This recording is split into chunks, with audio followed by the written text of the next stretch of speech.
Hi. I'm the one a newbie. Time for Record Keeper. I think by the end of this game's life cycle, I will somehow have turned the phrase "time for more Record Keeper" into a single syllable. Not sure how I'll pull that off, but I think I will. Yeah, today we're tackling 3 leftover events from last week and the new one up here. Starting with White Dragon, which is a dream fight that I was like confused that we got a new dream fight that we hadn't seen before, but you know, here we are. It's a dream fight. That's not right. That's not the right team at all. It is a dream fight that I'm not entirely sure that this this rank 1 team will pull it off. The rank 2 team can pull it off if they get lucky. The rank 1 team might have some problems. And the main reason for these problems stems from the fact that it doesn't seem like they've lessened the main dangerous aspect of this boss any more or less for the easier difficulties.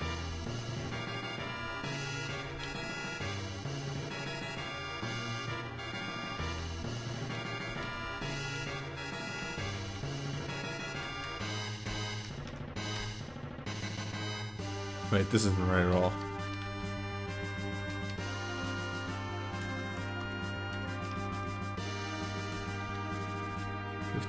No, 16. Our 16th dream dungeon.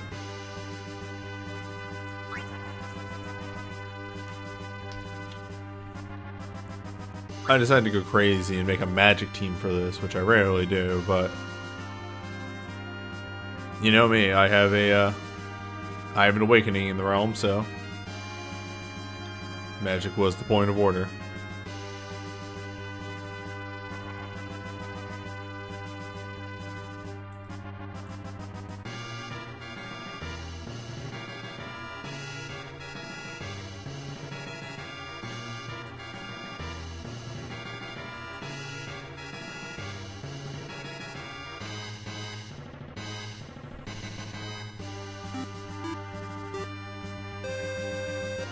Follow. It's been a long time since I have actually had this whole screen up for me, my OBS, and actually saw the follow notification. I should get around to updating the follow notification at some point. Is the one thing that I really haven't changed at all in the last 3 years, more. Anywho.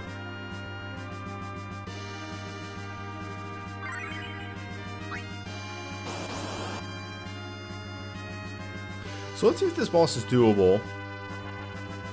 Giving myself a little bit leeway with 6-star abilities. Let's see if this boss is doable in any regard.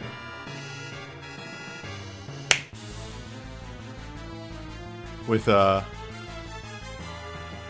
the word I'm looking for here. There's a word somewhere in my brain space that just isn't coming anywhere. Proper healing. There we go. We got there.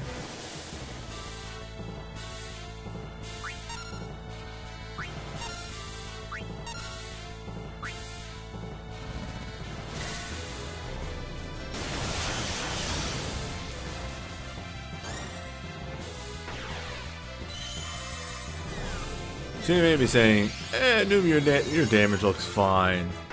What would cause this to be a problem in any way? It really boils down to how many turns do I let the boss get.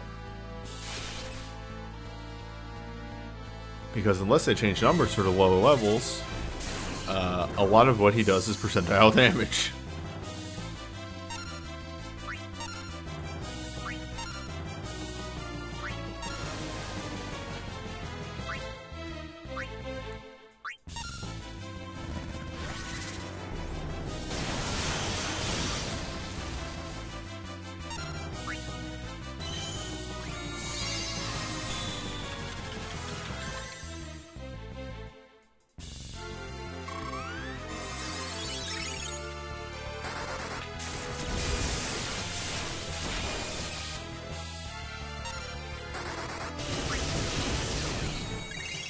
Alright, we should be fine. This is the problem right here. Alright, they legitimately... Okay, they do actually lower the damage that does.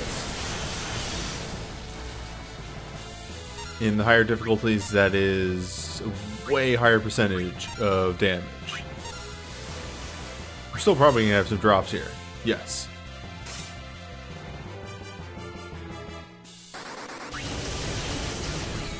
But it's fine. Proper DPS, you can just power through it.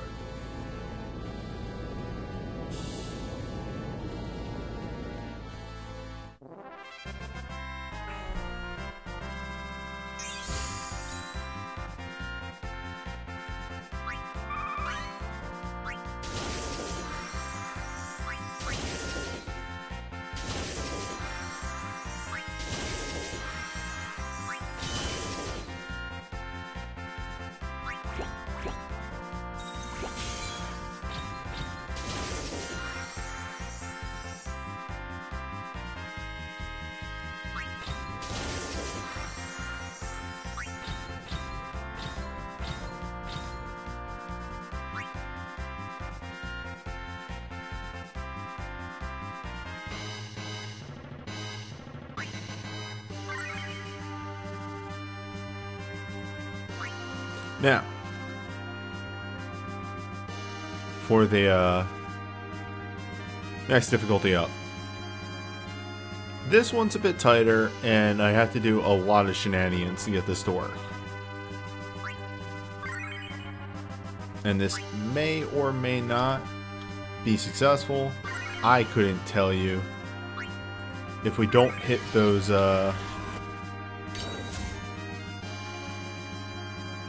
breakpoints, then I'll just take a loss for a loss and say, bring an off-realm healer. Bring any sort of actual healing, because you kind of do need healing for this guy. Flat percentile damage periodically as the first action of every phase, so mostly unavoidable, because once he transitions into a phase, he is going to do that action, is how this boss is set up. He will not wait or shift to a different action. He will do the action that he is casting and then shift after that action.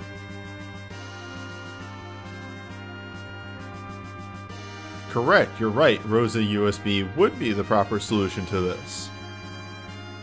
On a team that is built not to use USBs, so...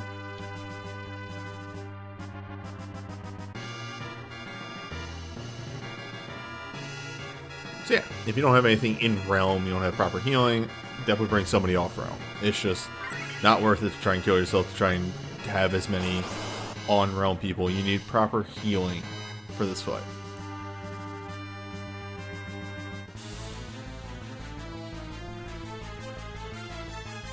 I see, but I wasn't. That was the big thing, was I wasn't talking about the final fight. I was just talking about this one. Anywho.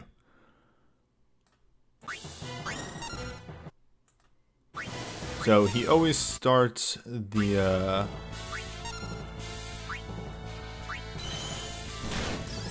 first phase the same way. He does 2 percentile attacks and then goes into his actual rotation.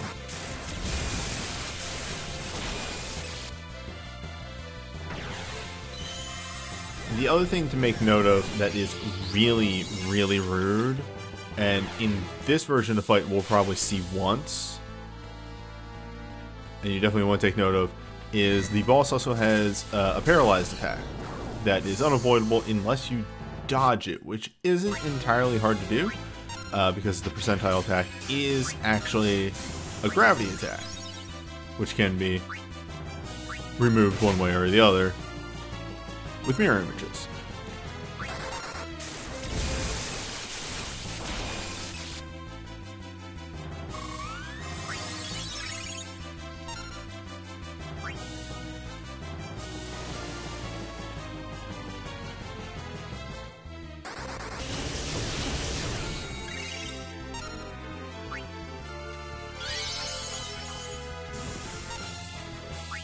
Cecil's Glint does heal pretty well. You're not wrong.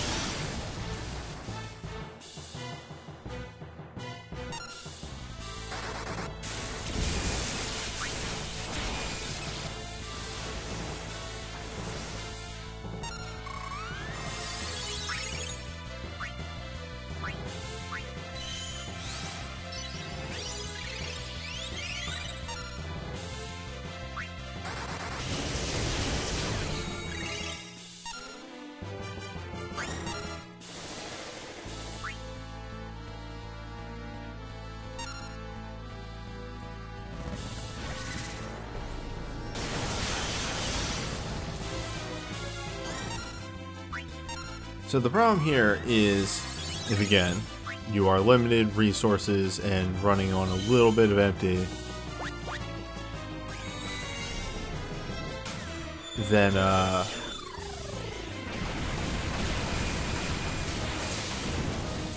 you're going to run into the problem of, while the Dream's piercing attacks are quite deadly and will do a number on your party, the actual thing that will start draining you very, very quickly is the percentile hits. Because again, he starts every phase with a percentile. And it's max HP percentile as well. There it is. What if I'm just nice?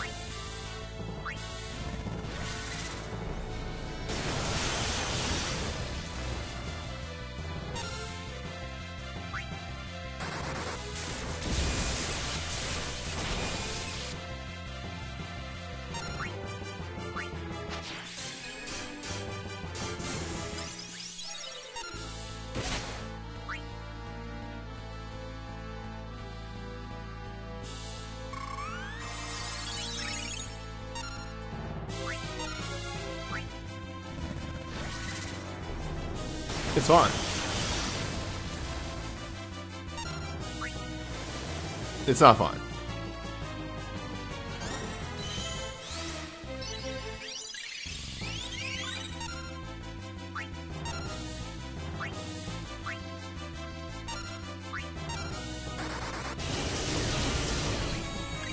Yeah, that is the paralyzed I was talking about.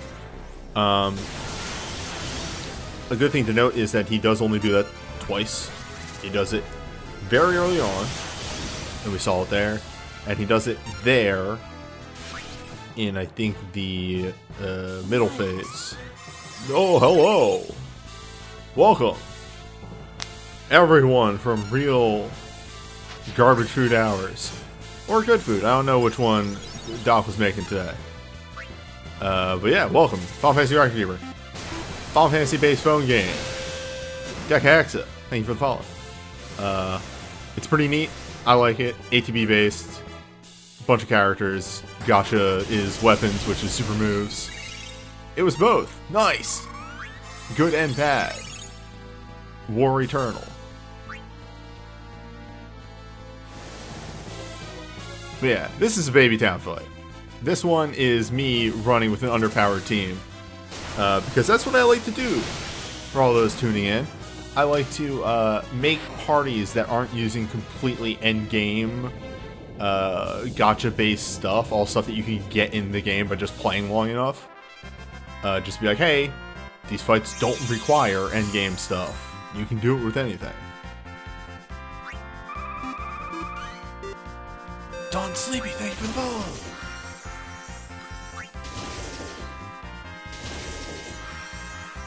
Also, these particular fights that we're taking on right now are really interesting because they reward you for how far you get in the fight. So even if you don't clear the fight, you still get bonuses. But yeah, let's see that fight, but a little bit more fucked up.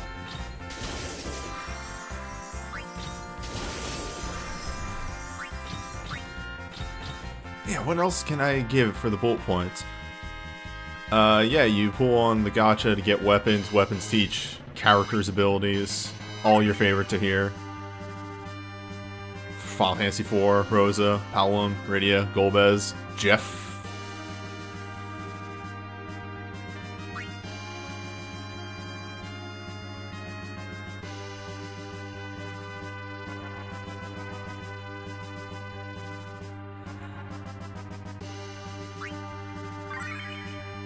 Yeah, I could go over everything going on here, but I think a bullet point explanation while doing a fight would be a better way of doing it. So let me do this.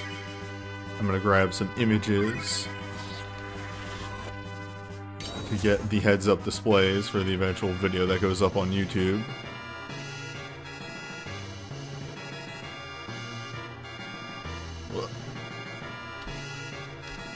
I'm grabbing incorrectly.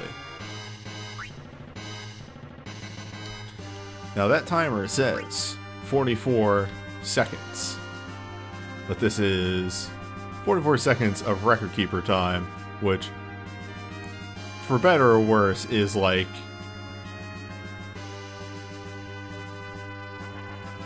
just thinking in my brain real quick. Maybe like 10 minutes.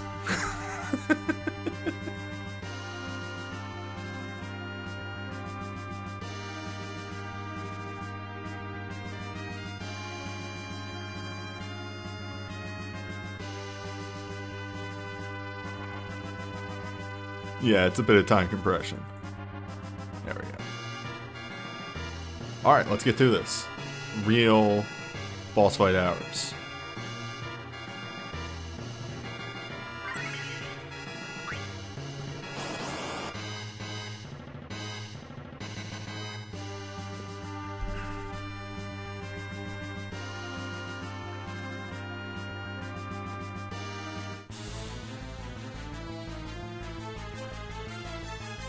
So, as stated before, the biggest thing about the White Dragon that you should be terrified about is their percentile damage.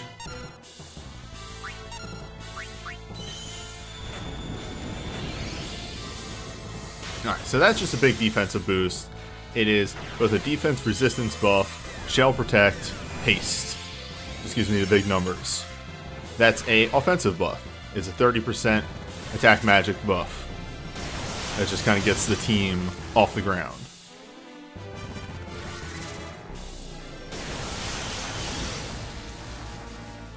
Rydia here is, of course, a summoner. Solemn is your black mage. I'm running a magic team just because it's what I have for this fight. What we're actually seeing here is a fight that gives you buffs or debuffs, mattering on how many people you bring from the respective game.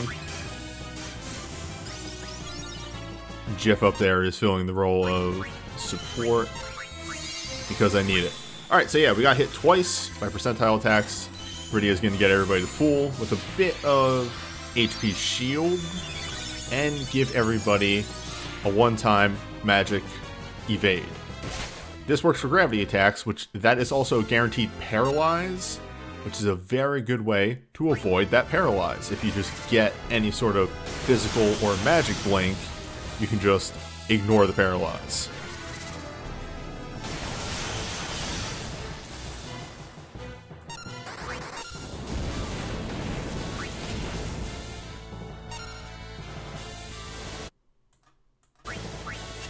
Whenever I pause like that, it's because this game works on an ATB-esque system.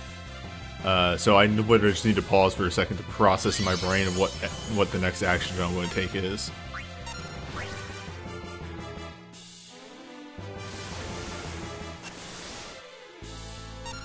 For better or worse here, Edward is a buffer.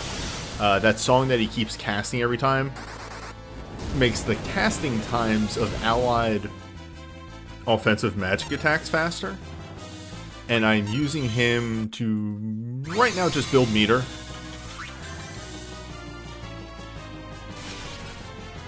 And very soon, I'm going to do the biggie. Which actually, it's time for the biggie.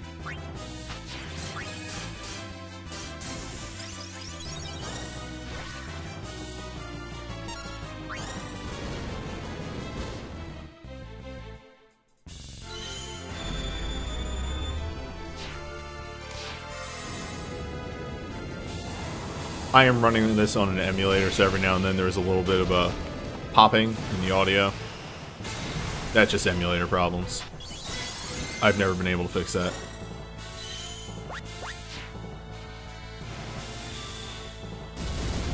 Alright, so both characters here are using various different types of super moves.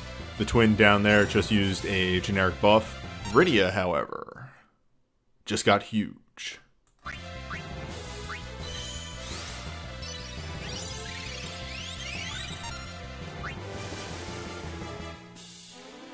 Popped that a little bit too early. This is fine.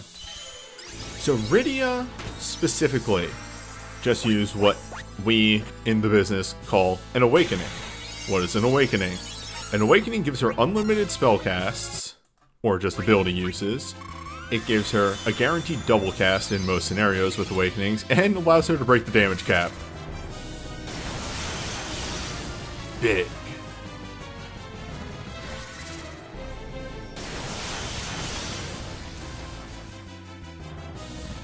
Also, she can just proc a double cast on her own passive abilities sometimes too.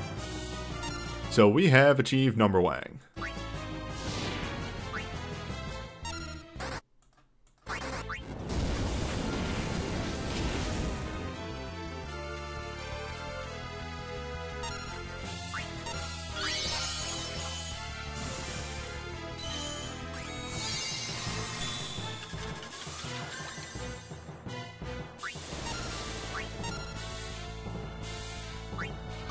Oh no, that's not good. Right there. I may have goofed. When did he take so much damage? So Dream Ice Breath there that you saw is a percentile max HP attack of 55% of your max HP. This is mainly put into, well, what if? This is mainly put into place so that if you transition a bit too fast. What if we just numbered really hard at the boss, though? Pollen's here, too. Pollen is helping. Alright. I have backup heals. It's fine. We're fine.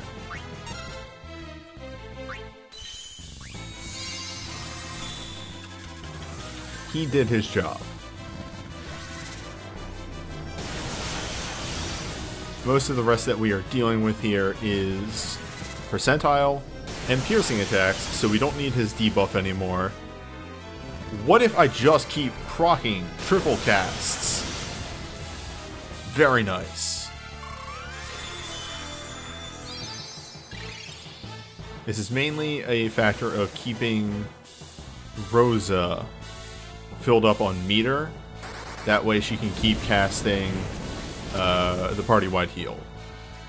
As long as we keep that going, we'll be fine.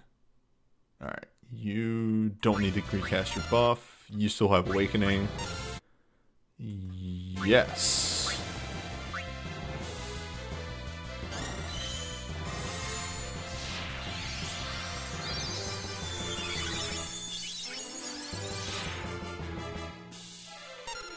Thankfully, we can mitigate a lot of the problems that this boss does with its percentile attack by, of course, just giving the party a free 2k HP on top of their normal HP. What if, though? Oh, no, that's her normal. That's her chaser. I thought you didn't know their triple cast. That would have been wild. But this fight is pretty handily in the bag. I just need Rydia to have one more turn.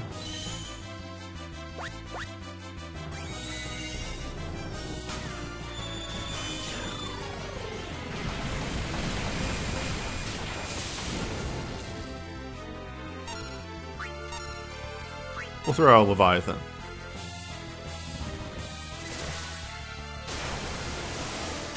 Ooh, her awakening just wore off, but we're good.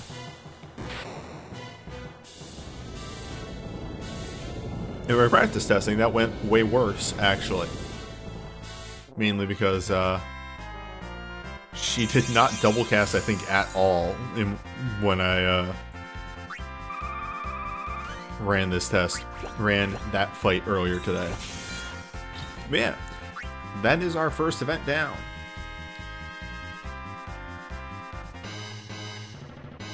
For the next thing, we're going to move into an event of a different color. Of a shadier color. So this is Black Chocobo event. This is one of those, like, you can kind of just farm forever sort of events. There's a lot of things. You can get your old goodies for doing the fights and trade them in for stuff to catch up.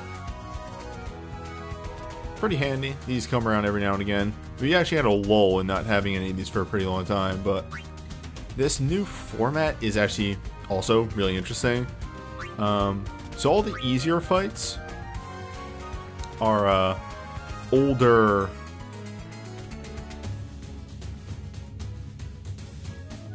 It would be explaining a whole nother piece of content, but they're what are called Magicite fights. The first 4 are all the Mist Dragon. No, I take that back. The first 3 are Mist Dragon. First 3 are Mist Dragon, which were the 3-star Magicites. Siren is 4, which was the 4-star. Our 5 stars make up fight 5 and 6, respectively.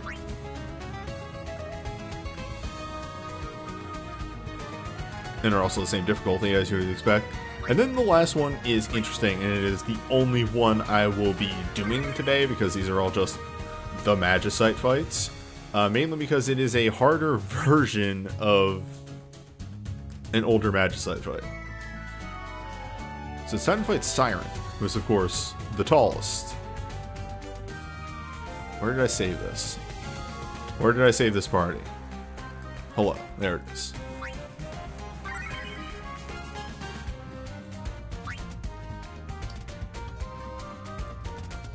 So here we have the Rude Boy Squad.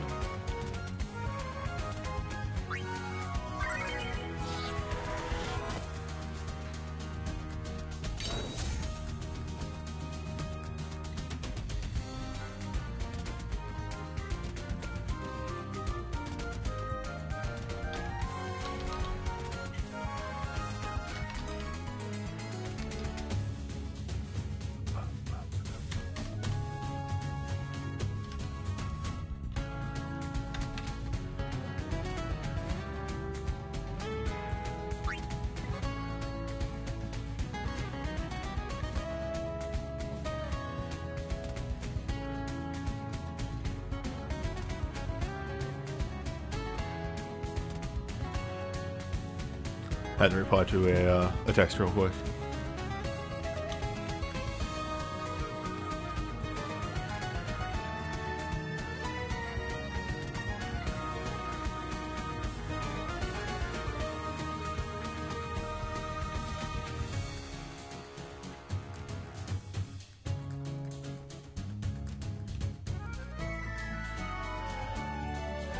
All right.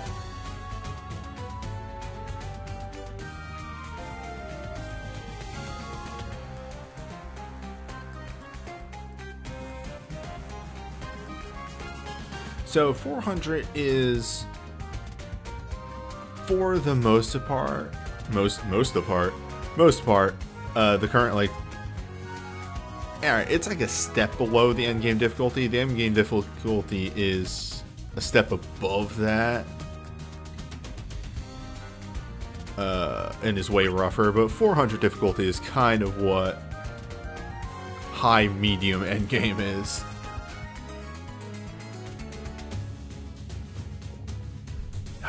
Okay.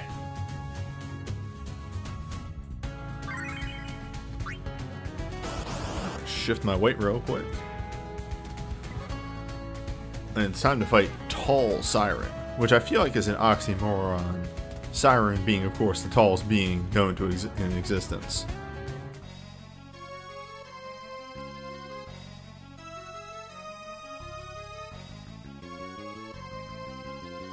Alright. Moves. You need to cast a buff.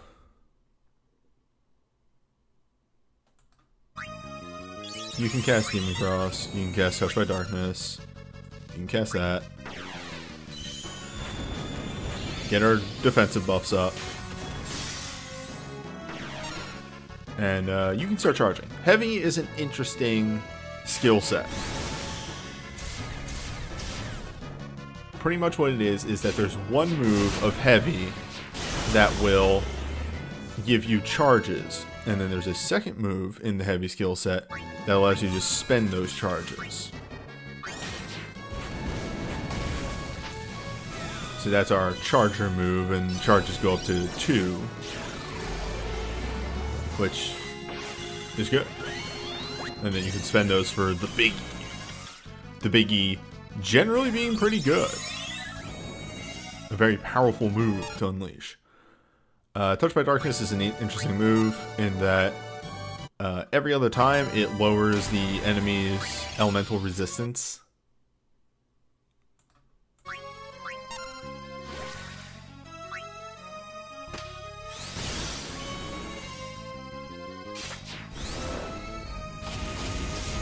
And that big move that Tyro did, you know, Tyro, newbie, the Jeff down here, did at the start, was something that gives the entire team haste and a crit modifier.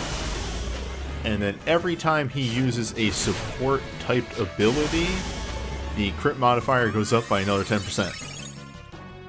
To if he uses 5 support moves, the crit modifier is at 100%.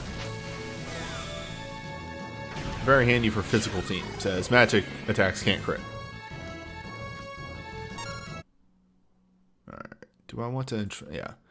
We're gonna give our OC healer girl a little bit of meter. And we're gonna wait for the next attack to spend that meter.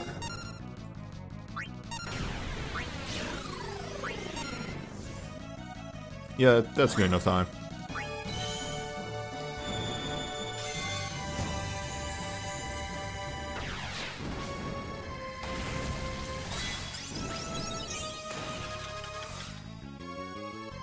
And there we go.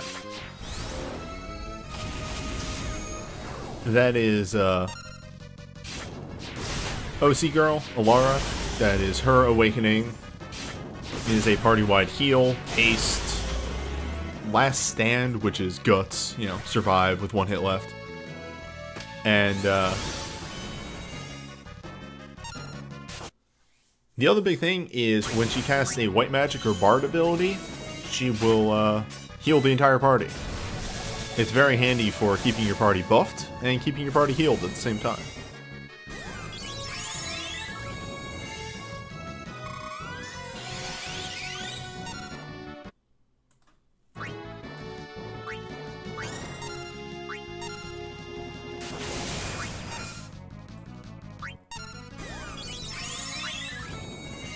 Now Gabranth gets to say, this one's the biggie.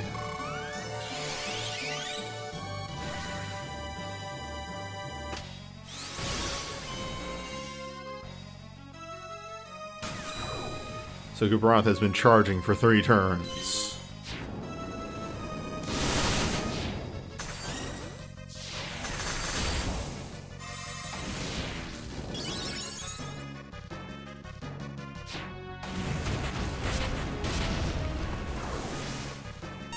For a big hit that also lowers their dark resistance by 1.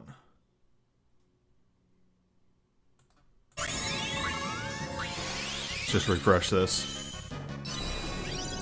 Just before I forget to do it completely. The other thing that had occurred there was Vayne used what is called a Brave Soul Break, which is kind of just like a generic attack or maybe a party buff is attached to it, but his attack command becomes a Brave command instead, which means if you fulfill the qualifier for the Brave command, he will Brain, keep up with me with these explanations. He'll charge the Brave command, which generally leads to a quite powerful move.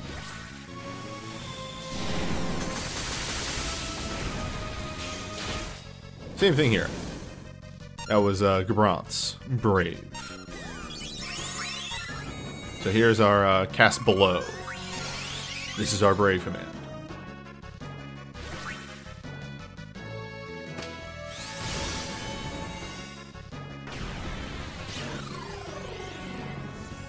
I'm gonna let it speak for itself.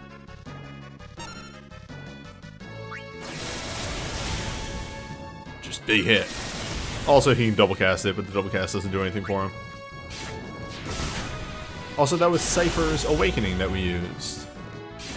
It's a pretty generic awakening, just number of hits in elements him, which allows him to do more damage in that element. And, you know, double cast. It's an awakening. You know him, you love him. That's damage. Points at the screen. That's him. That's damage, boy. Ah, so now here is the wrench in the works with Siren. She goes faster, she casts a regen on herself, and she will now counter any physical or magic hit with a self-heal. That can break the damage cap. So all this damage that Vayne just did is about to be completely undone.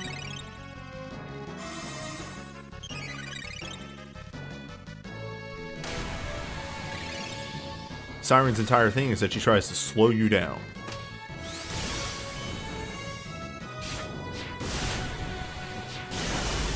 Unfortunately, awakenings exist. And we can kind of just laugh at that. Of, ha, cute. I have a chaser.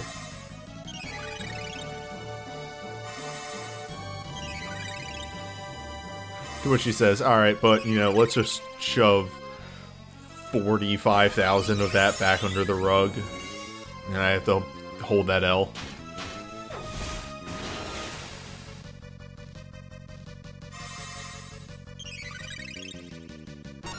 But what if?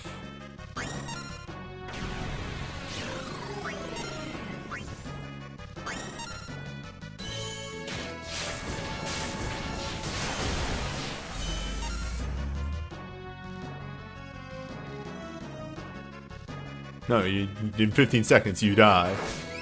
Your life fucking ends.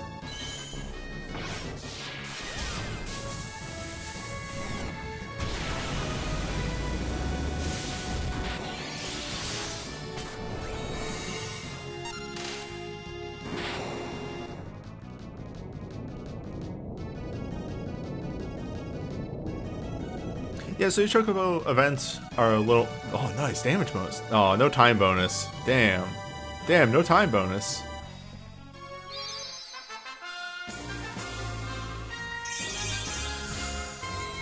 Well, that happens.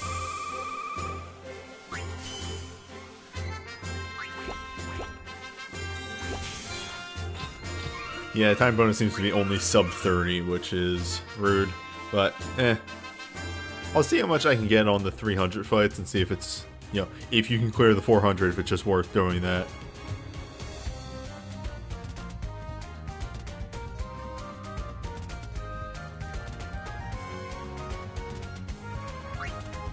Yeah. Hey, it's a free chain for you. I didn't really talk about this when it came up, but there's chains, which are... Your characters will start these up, and then to a certain number of hits, for each hit of the element that you hit on the boss, you get 1% more damage. Which you may go, oh, that doesn't seem like a lot. And then I will say to you, okay, yeah, but Cypher's awakening right there hit 15 times. So just by using his awakening while the chain was up, I got 15% more damage. So, it adds up. Is the big thing. And then our final event for the night. Stroke of the Brush. Forsaken. Again, for those being hosted over, I'll explain these fights real quick. These are events that is one kind of rough fight. That has a lot of things going on. This is just Kain from 4, so his gimmick is he hits you. That's it. But the hard aspect of it is, unlike that previous fight that we just did that was difficulty 400, well, we'll see in about 2 seconds here. This isn't the right team.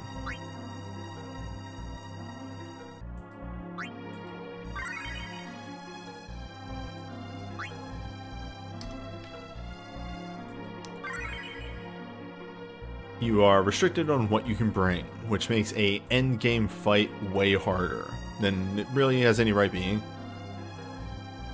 The fact of the matter, though, is everything this boss does pierces or is percentile damage, so this first option is just fake and not actually existing. This does nothing for you, so you have two options.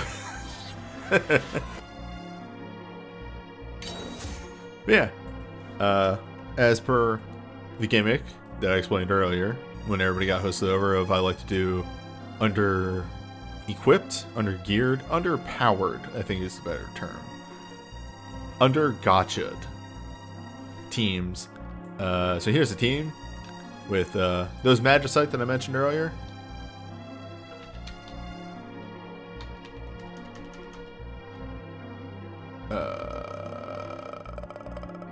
Hold up. Okay. Sorry, I was trying to remember the fucking naming scheme I used for these screenshots. As per that gimmick I was talking about earlier about not using certain moves, I'm going to try and beat this with abilities that became outdated 2 years ago. Whereas limit breaks that became outdated 2 years ago only. Nothing above a burst. Not a brave, but a burst. These are very different.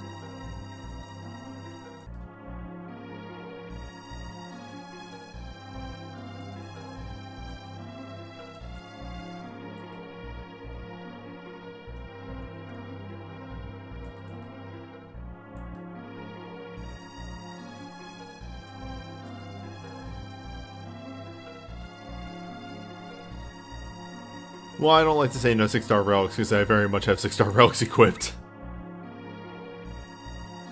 One moment. I spilled a little bit of coffee. That's why I keep napkins here. Both as a coaster, and so if I spill. No memento. Gotta clean myself up. I'm a mess. Alright.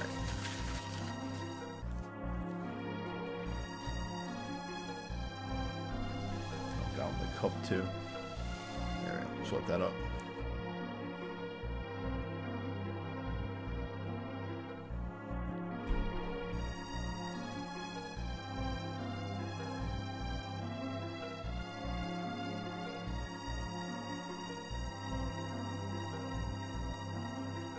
Yes. Okay. No, this is correct. No worries. And away we go.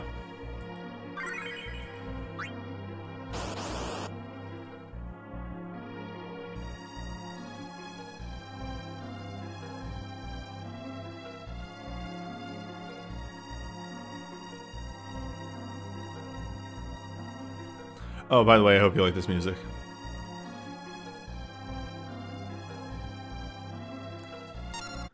Alright, so as stated,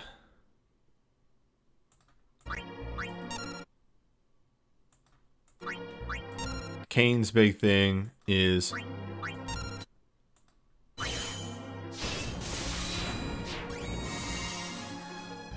he does physical damage and nothing but. And he pierces. So you actually want to stack as many debuffs as you can on him, because his biggies do biggie damage. This haste is fake as hell. Kain is already at pretty much the max speed, so the haste does almost... The haste is there to give you a breather turn. That is actually why that haste exists. I did it because I have no better move for each Dolo in the first turn.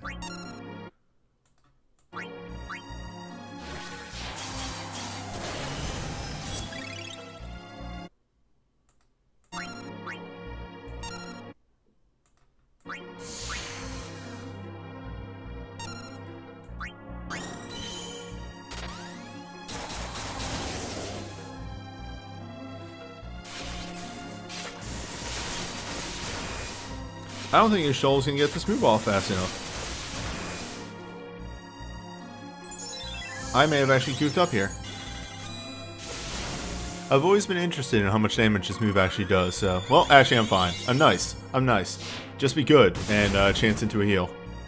Just gotta be nice. Yeah, she was supposed to get that off exactly, like, half a second earlier.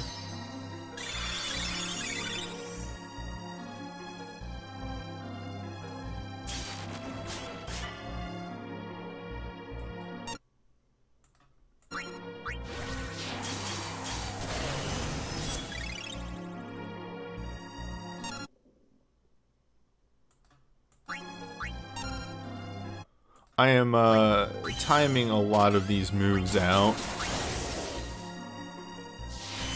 Wardance has returned from last week just for being an AoE base attack heal, or attack up that will stack with the I know what the problem is.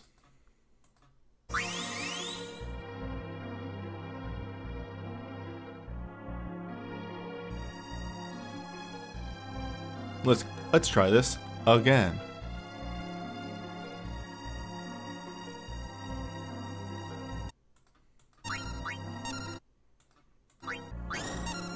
I never casted haste.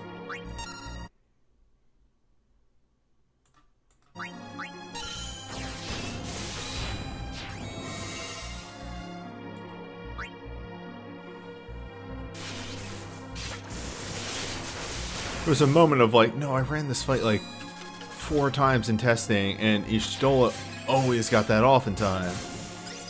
The fuck is going on? Party wasn't hasted. Easy, simple.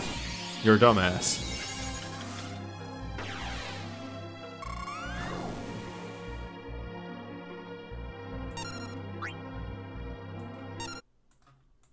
Also had the second thought of, well, the numbers aren't supposed to be great, but they're supposed to be better than this for damage. Alright, wait, right about there.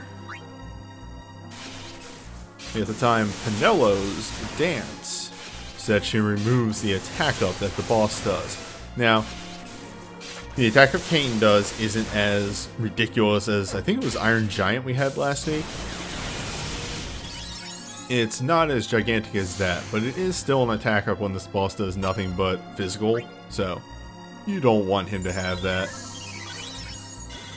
If anything, the Braver is more there to remove your own attack down.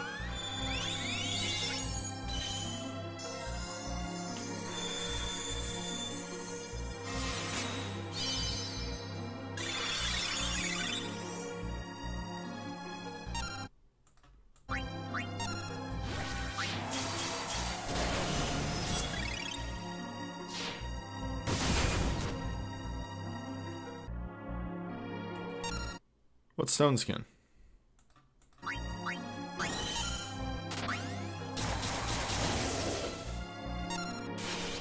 Alright, now is this when you start doing the multi-ball? Or is that the next turn? I think it's next turn when you start punching everyone. Yeah, this is the or the silence. Which, okay, so here's the thing. That silence is a 50-50.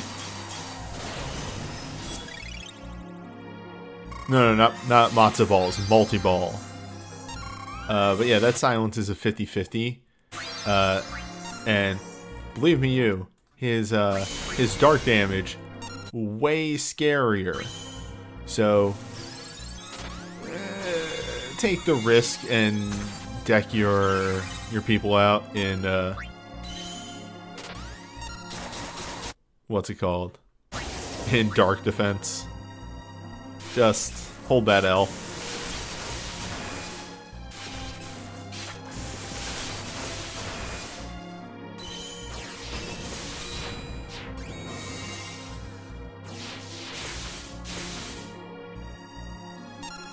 Okay, it's damage time.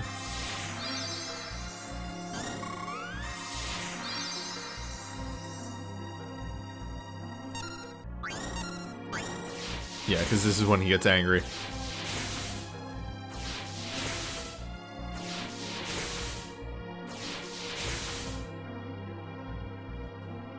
Now, Kain has a set rotation. make sure people are topped off before the moves start up.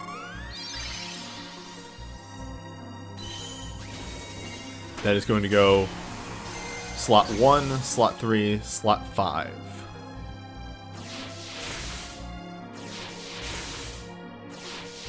Prey is fine.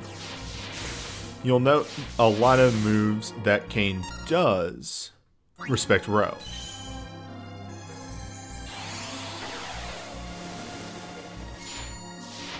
You know, after this move, because I do want this animation to play. I'm actually going to have to open up the AI routine real quick. So I can remember when things go south in this fight.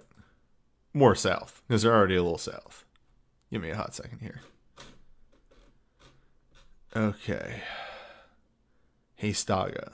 Heistaga is the nasty part. It's after the third big hit. Okay. Noted. I now know what I'm doing.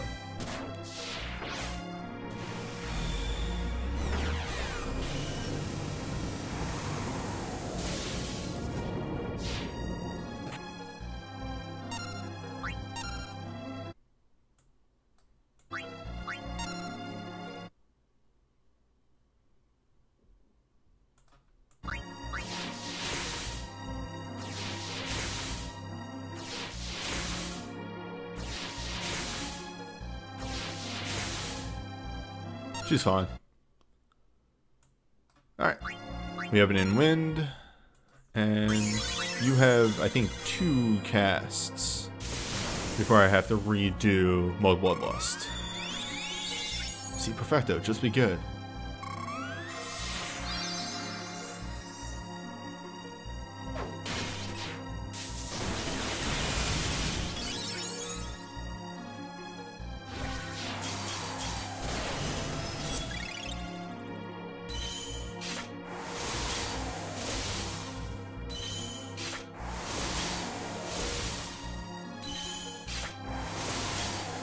Alright, he's gonna get pushed.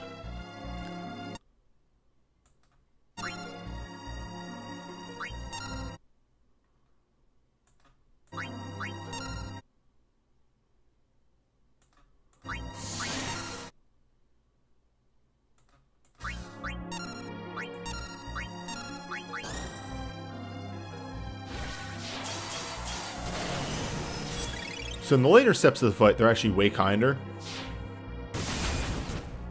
I was wrong.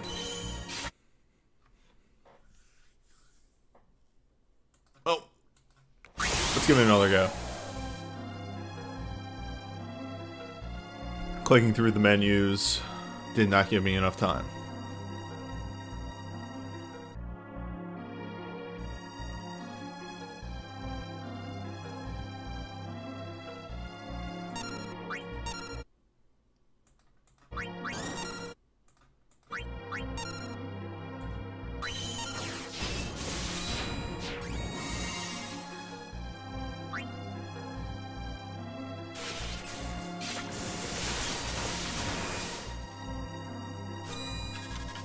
I also did my inputs wrong. We'll see that to an extent in this this next attempt.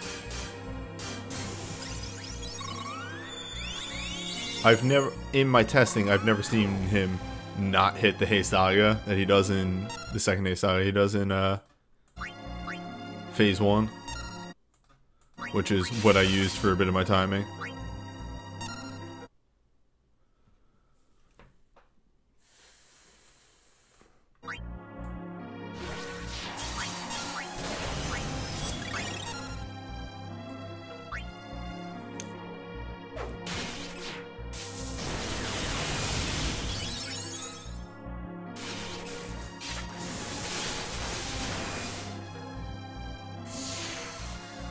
Close enough.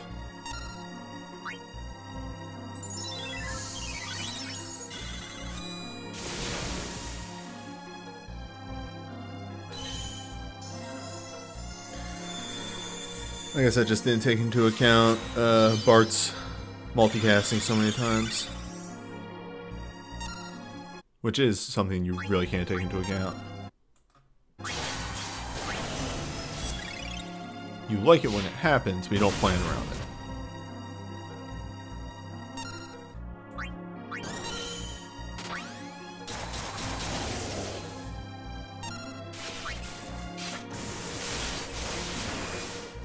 We can all agree we love Anger Bartz. He's great. Credit to the team. You don't plan around Anger Bartz.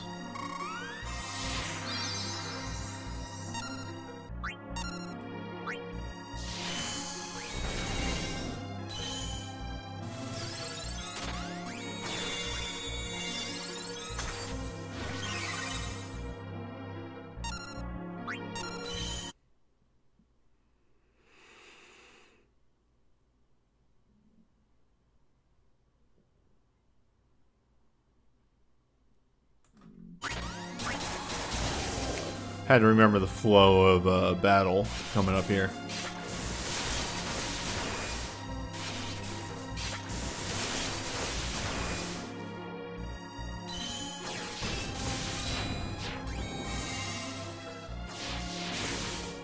Yeah, there's that, and then he starts hitting hard.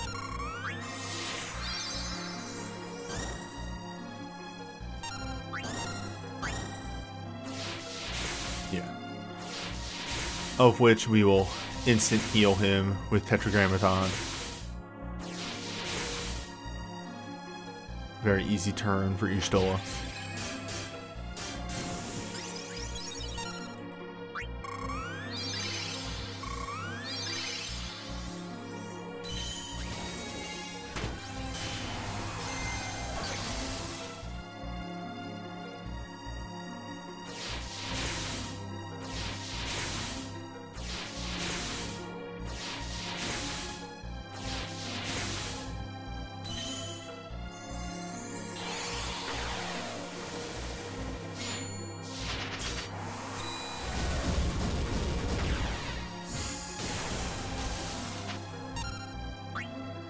One exhausting Polka.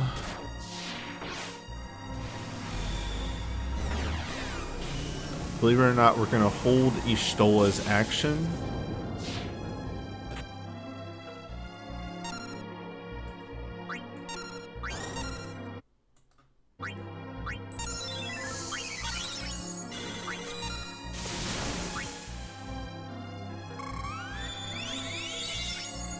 Love to see it. Okay, there we go.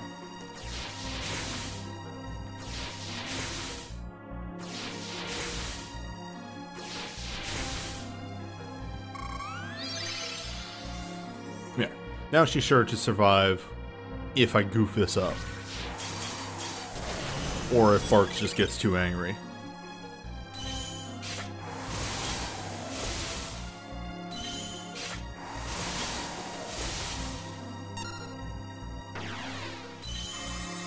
Now, I gotta see if I need to dance no matter what. Forsaken. Hestaga goes into Infernal Rush Hour. So she only needs to dance pretty much guaranteed after Infernal Rush Hour. And if I see Hestaga, I need to cast Y'shtola's Burst. Alright, so we're in the next phase.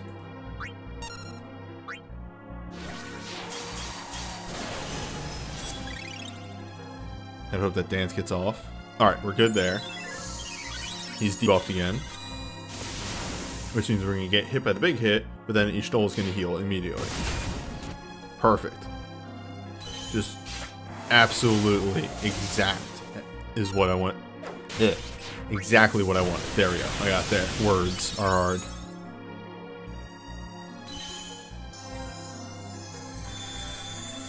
Alright, let me remind myself of the rotation in this phase. Alright, so he just did Infernal Sky Grinder. He's going to do another Muzzle Strike, and I have to pray Y'shtola doesn't get silenced, then empowers, then does big hits, then big hits to the rest of the things, and then Bravery again. But by that point, he should be in the next phase. If I see Hestaga, I have to hold actions with Penelo.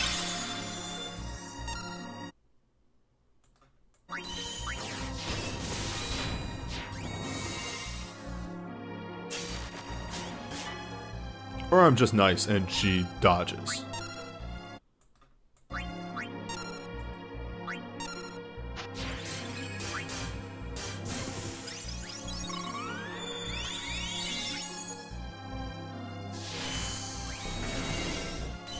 Wait, I'm sorry, was bravery after empowered?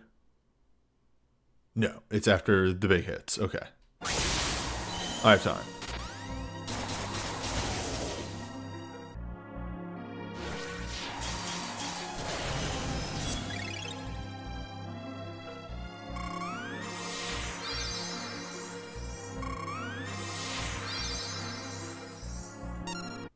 Yes. One hit up resurrection, and let's start casting some other soul breaks again. Resurrection, despite the name, isn't actually a revive of any type. It is, in actuality, a last stand.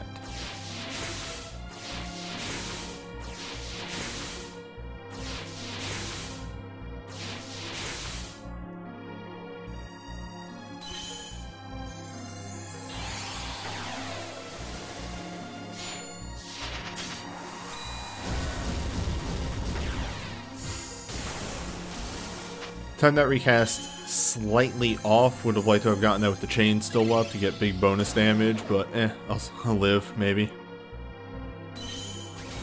We're gonna get the final phase. And that's the real goal here.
Alright, we're good.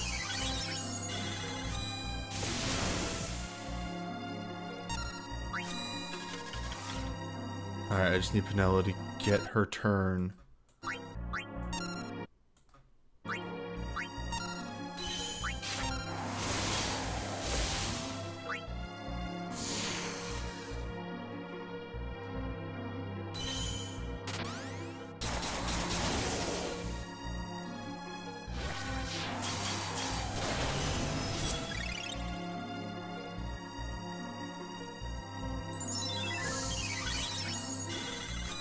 It's fine. It's fine.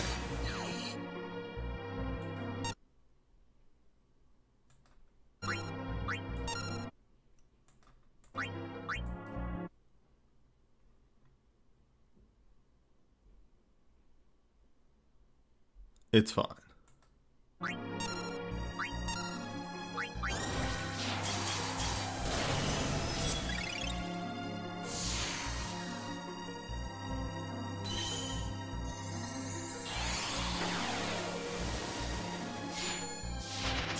If we get past the early onslaught perfectly, and I think I have this lined up now, we have like 5 turns to kill the boss. 6, actually. So that's exactly right. And then if I did this right, he should hit rows 2 and 4 before Ishtola heals. Perfect. You'll love to see it.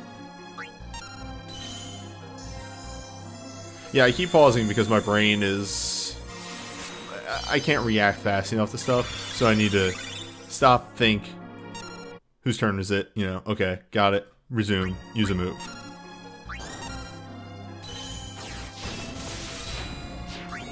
My brain ain't what it used to be.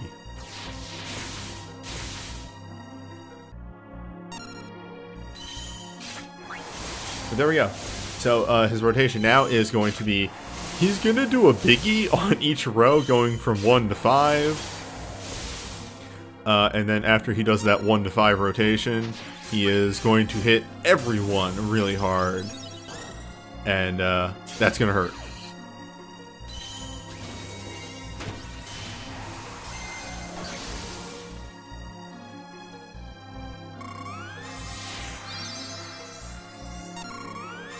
But yeah, pretty much if you can get past the bravery hit, big hit, you'll be good. Because, like I said, you get 6 turns to kill him.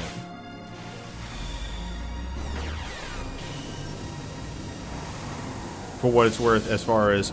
Oh, wait, I never changed this. Hold up. I can't have this at all. I'm doing multi-cart drifting here.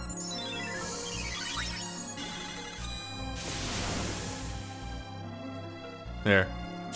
Never changed that for, was too distracted by the host.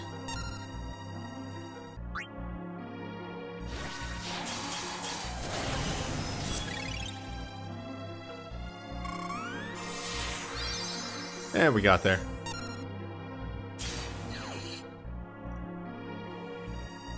Wait, was I nice and dodged the attack with Freya?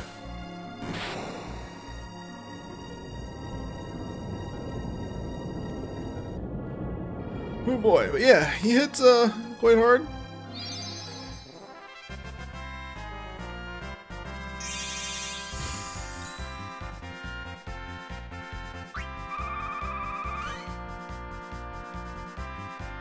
Oh, we don't get the 8 HP on there anymore.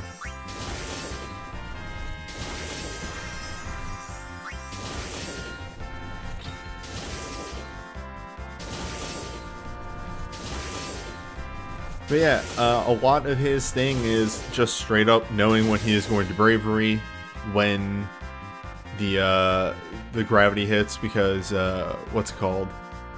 One of these moves, Infernal Rush Hour, which I think he only scripted does it in phase 1. Yeah, turn 13 if you go that deep. And also turn 3. Knowing when those are going to happen. And then, yeah, so to reiterate that final phase is Hastaga, Bravery, Infernal Draconic Strike to slots 1, 3, and 5. Bravery, Infernal Draconic Strike to slots 2 and 4. Apocalypse Annihilation Blade, AoE. And then Infernal Draconic Strike going from slots 1, 2, 3, 4, 5. And then from turns 12 to 30, Infernal Skygrinder every turn. Of just... he jumps and hits everyone, and then he jumps and hits, and then he jumps and hits everyone. And he just does this over and over and over until you are dead. Or he is dead.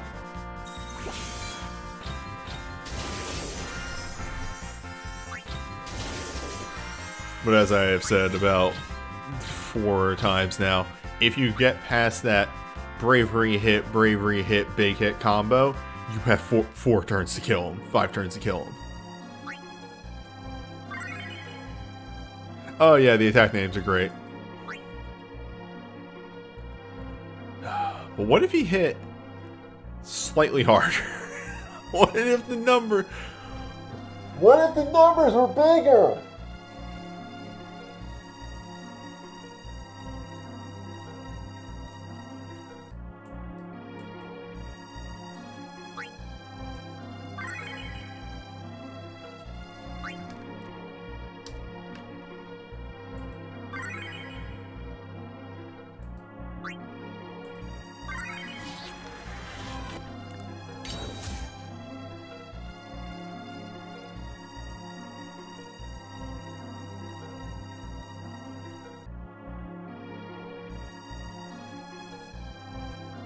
Save as brush 4.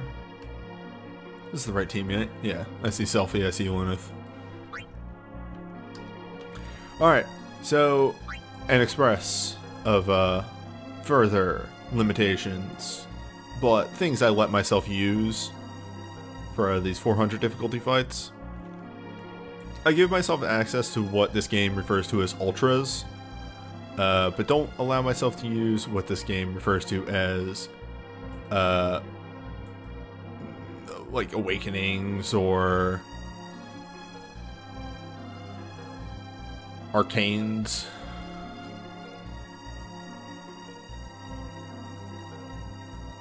Four stars are, or 400 difficulty fights are supposed to be pretty endgame, but hey, what if you made do with less?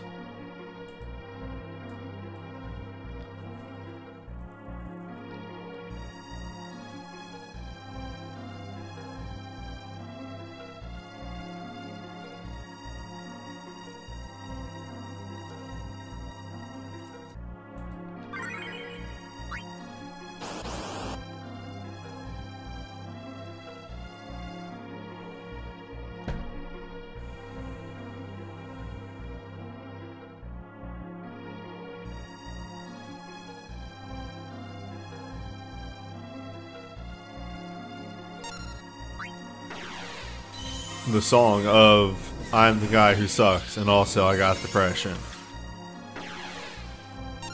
I will admit I am slowly going insane to this fucking 2-second loop.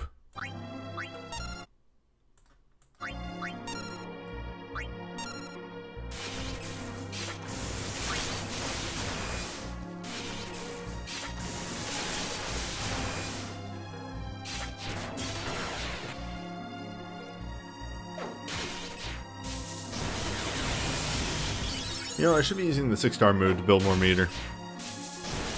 Or does that instant cast move build less meter now? Didn't they do that? Weren't they gonna make the instant cast moves give less meter?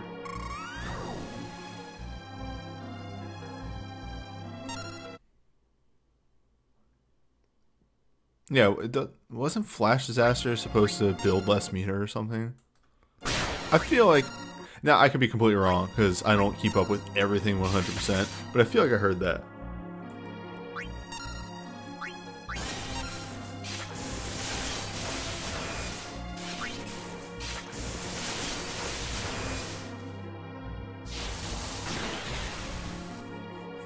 Okay. People are confirming that I'm probably incorrect. Good to know. Would be a little upsetting to hear that. What if I'm just nice and I timed this perfectly? That's godlike.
Okay, so now his next move is the big AoE, and then he starts punishing row by row.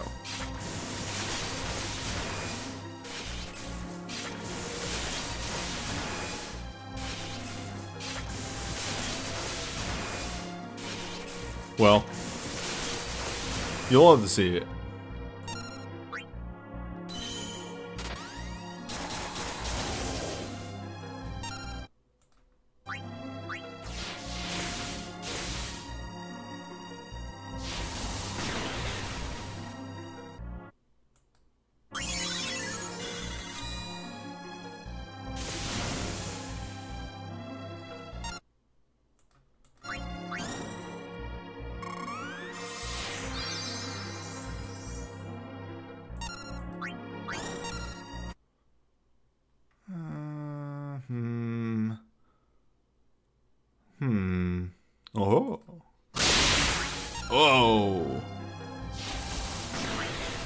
We played every sound effect at once.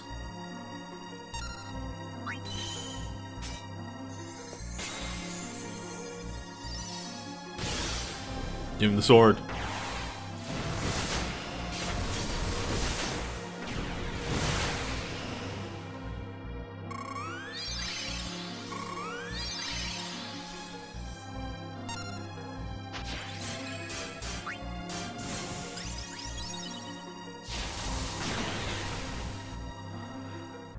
I should imperil him, but no, I'll wait until Bartz gives me a quick cast turn. That'll be the move. Now he's back row, so yeah, that's not going to deal fantastic damage.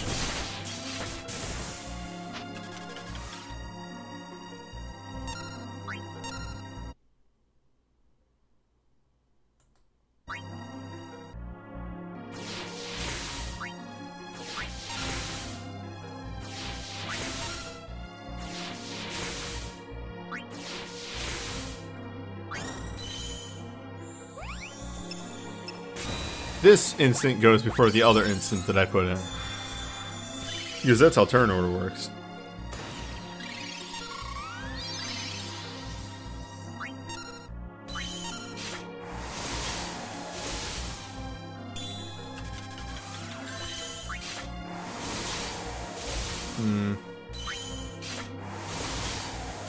I'm gonna hold off, that way we can make sure chain doesn't go away.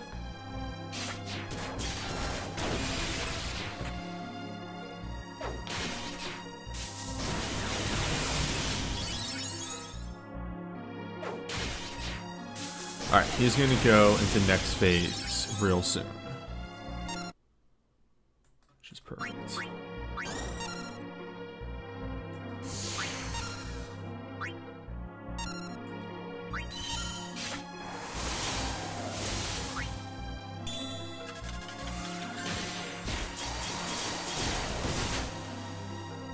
And should be able to get the fourth hit, or the third hit of Swordsman's Son off before the chain goes away, which is pretty much perfect timing for that.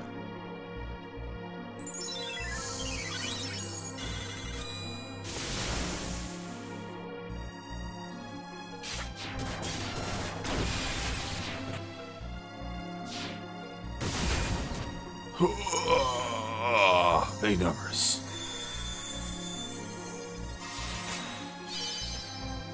And mattering on how well this swing of the blade goes, this could just actually knock us into final phase.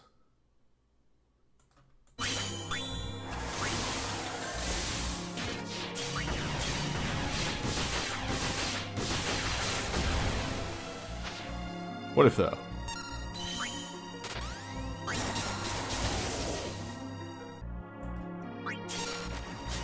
Alright, I gotta check the turn order again here.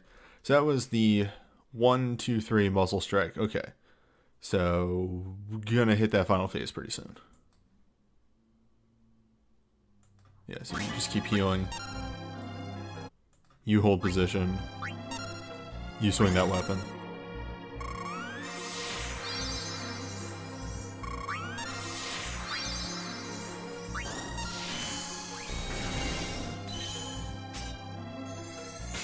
Dang. I missed time.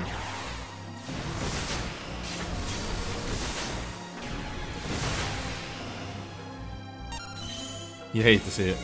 You hate to see a bad timing. It's just always so unfortunate.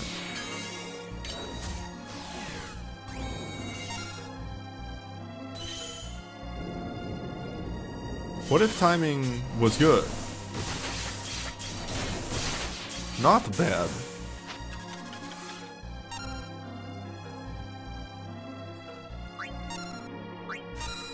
Okay, there's the Haystaga.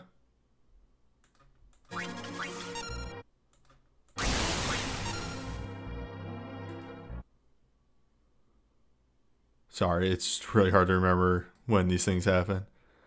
That was the Haystaga, which means the Bravery is his next action.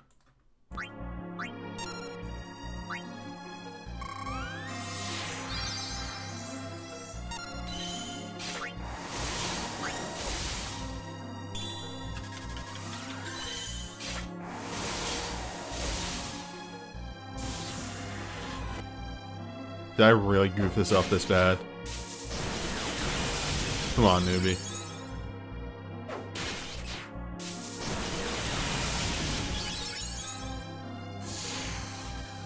At least I timed that perfectly. I gotta do some things right? Gotta get some of these numbers correct.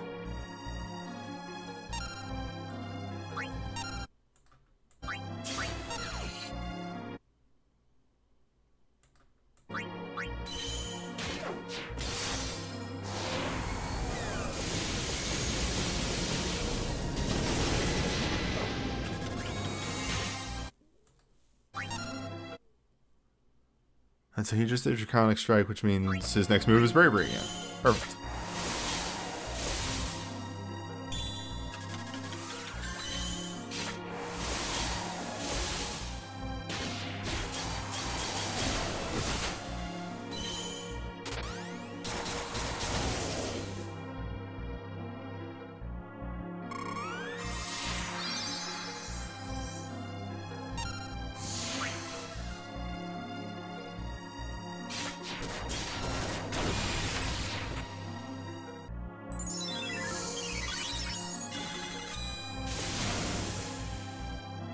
Okay.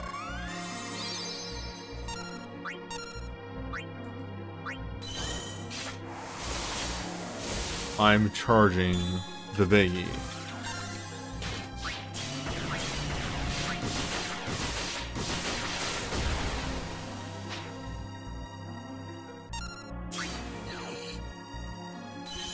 Biggie might not kill.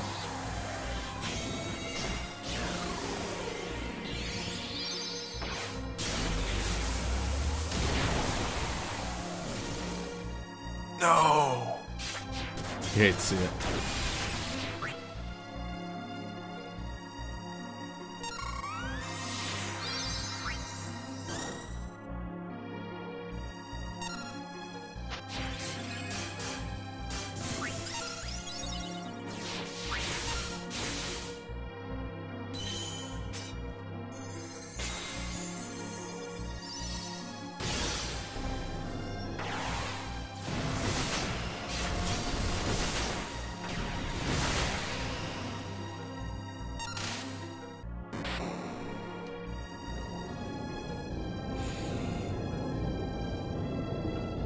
You don't need awakenings. Awakenings are fake.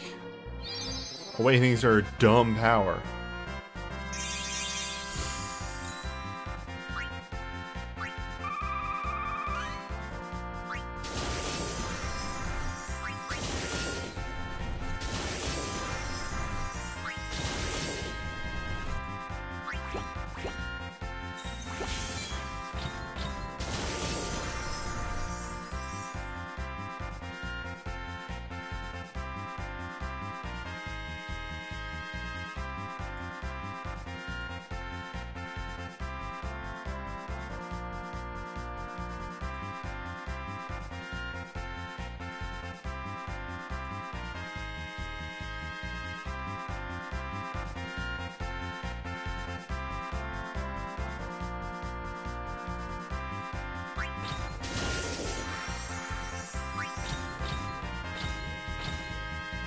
Sorry, I just noticed that I had never upped the volume again since last week when I lowered it a tiny bit.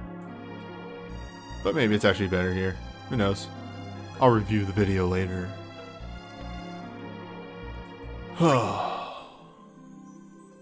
Man, though. Big fights. Big fights and big ban- wait. What?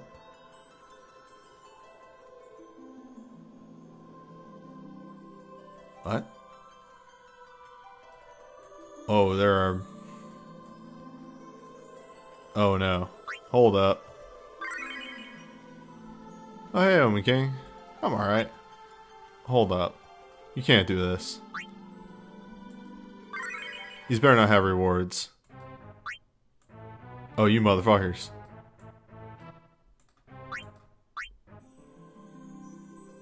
You absolute fuckers.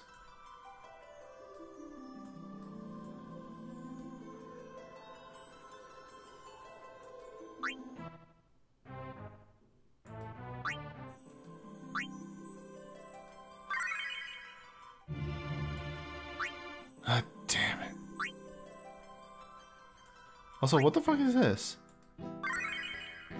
Oh, this is just an old style revenge event. Okay, we haven't had those in fucking forever.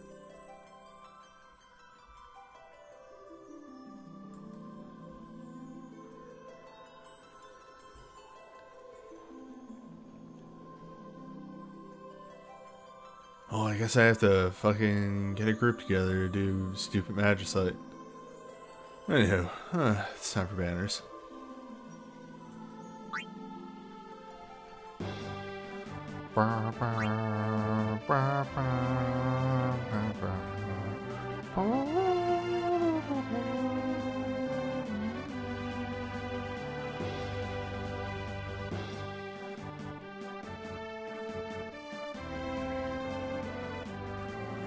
I could just use my magicite team and do it.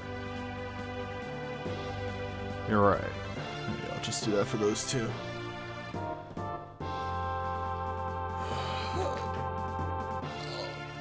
Oh, sorry, I had to do a big stretch. Oh, I don't do multiplayer on stream because it's a pain in the ass and the netcode for this game is bad. It's not the organization aspect of it, it's that, okay, so we spent like 10 minutes getting everybody ready, and then we jump into the fight and somebody drops. Well.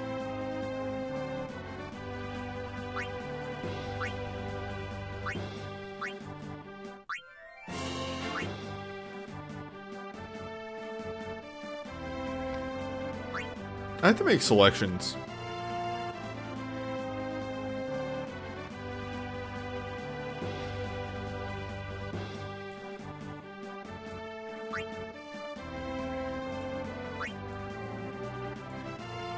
So many books of trials that I just never made selections on because it was like, what if I need to go back and get something good? I'm gonna be placing a quick pain.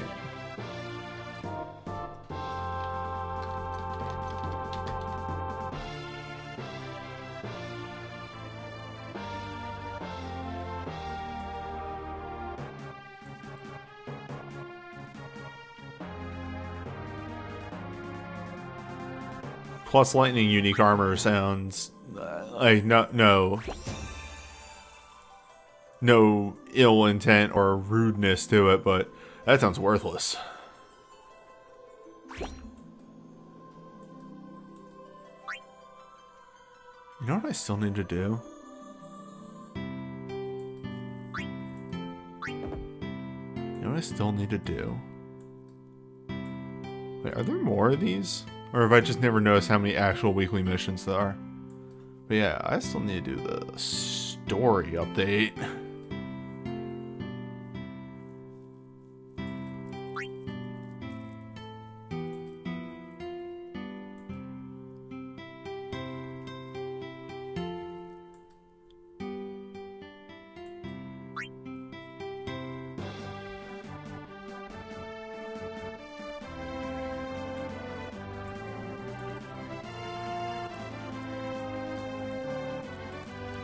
Our accolades. I'm gonna give V Prisoner like 2 more minutes and then I'll just get started. Which will be a little bad / annoying because this game's systems are bad with explanations and stuff. See if I can open up the toolkit. Might have an explanation in there.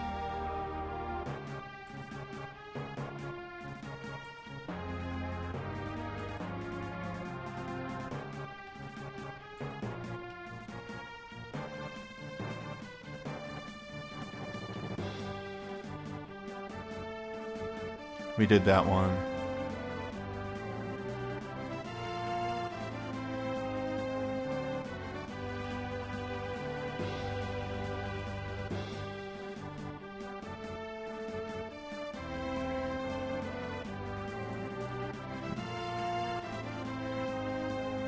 Getting explanations fast for the effects on weapons is really hard.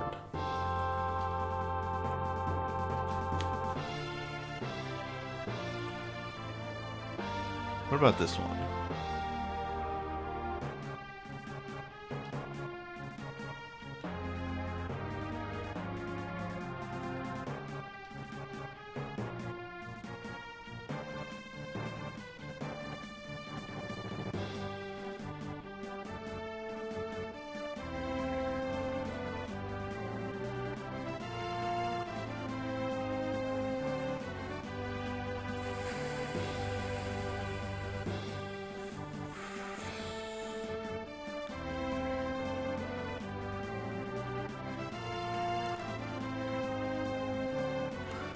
Whew, sorry.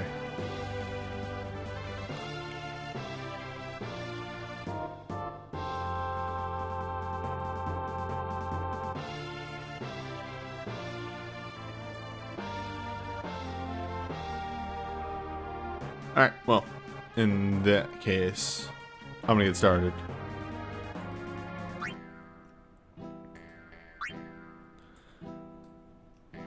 So, your boy, Shadow gets Sync. Is 15 physical dark non-elemental to one target, temporarily grant the user major empower infusion dark. You're in sync mode, grant the user multiple reflections up to 2 stacks. So this is just the ability to stack mirror images. Enter Shadowhound mode and grant the user a barrier that reduces damage of one attack a moderate amount. So grant the user a damage reduction, probably 30 or 40%.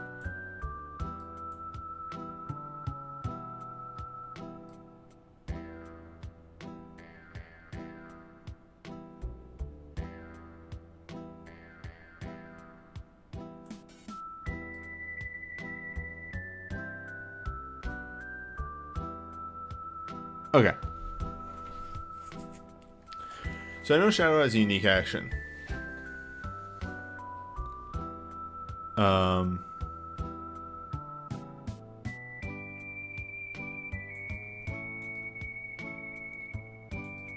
Shadowhound mode is damage reduction for Shadow and Shadow alone, and if he takes damage with that damage reduction, he gets Dog to do damage back. Neat.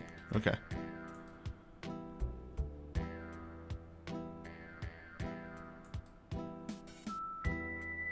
Here we go. New 6-star abilities. No, new record boards. Here we go. This is what I wanted. Alright. Shadow's Fang. Deal 4 range physical dark non-elemental to an enemy. Reduce casting time, followed by an additional range physical dark that ignores defenses. Always hits. I'm gonna guess that second one breaks damage cap to some degree.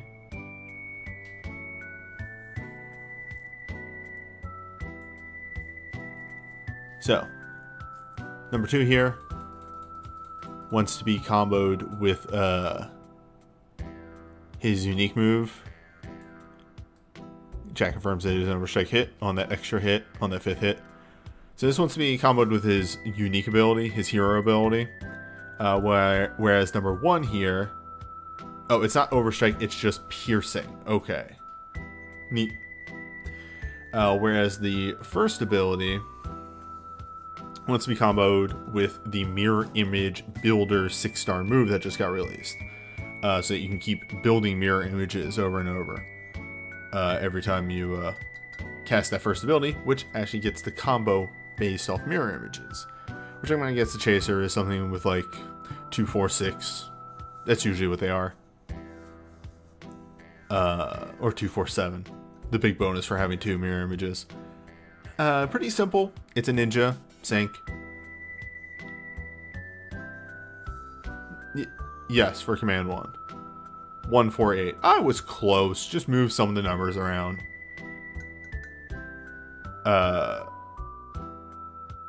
Yeah, it's a ninja sync. You link the second ability, which is your damage increaser, with whatever, and then you link the chaser ability with the one that builds mirror images. It's pretty simple.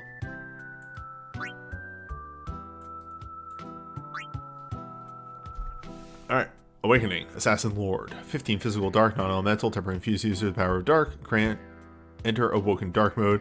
Cause every second dark ability used by the user to trigger a follow-up Master Assassin, which deals 4, 6, or 8 physical dark depending on the number of mirror images that you have. Obviously, also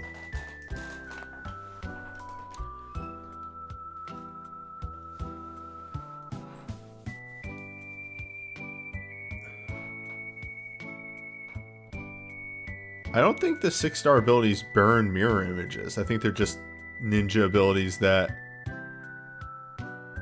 want you to have mirror image. I could have sworn. They don't burn. Yes. Like, let's do our due diligence here and just double check that for video's purposes. Create abilities. Other. Group 2 is ninja. There you go. Fleeting fragrance. Deal 3 physical dark abilities. Grant mirror image to user. Enable them to avoid one attack. Temporarily grant multiple reflections. Allow mirror images stacks to stack to 2. Deal 5 if they have 1. Deal 7 if they have 2. Yeah. There's no spending in the mirror images here.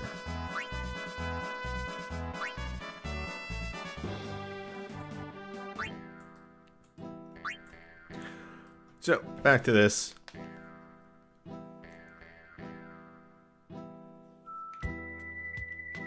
Does WCast record material make the sync command or the length ability double cast? I don't know. I can never remember. Oh, sorry. We have big stretchies today. It does the sync command. Noted. So, as with your normal ninja sync abilities. Sorry, not sync, awakenings.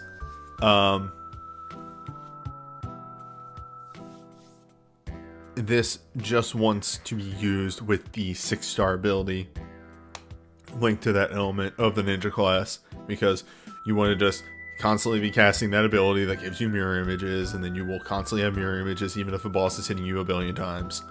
Just a great way to keep mirror images up on a ninja. I'm sorry.